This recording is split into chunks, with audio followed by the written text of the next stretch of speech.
Neat ಪ್ರಶ್ನೆ ಪತ್ರಿಕೆ ಸೋರಿಕೆ ಹಗರಣವು ದೇಶಾದ್ಯಂತ ಸಂಚಲನ ಮೂಡಿಸಿದೆ.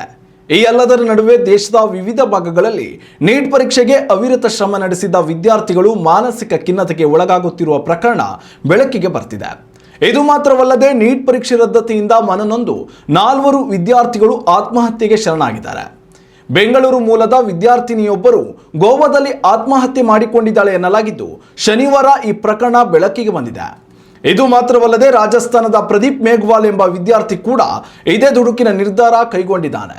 ಈತ ನೀಟ್ ಪರೀಕ್ಷೆಯಲ್ಲಿ 720ಕ್ಕೆ 650 ಅಂಕ ನಿರೀಕ್ಷಿಸಿದೆ ಎನ್ನಲಾಗಿದೆ.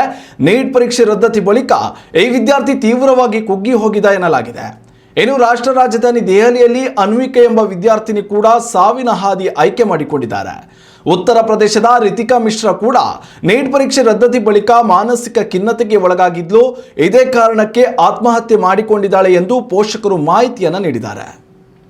ಉತ್ತಮ ಸಂಸ್ಕಾರಯುತ ಶಿಕ್ಷಣದೊಂದಿಗೆ VSS English medium CBSE school Udupi Muddur.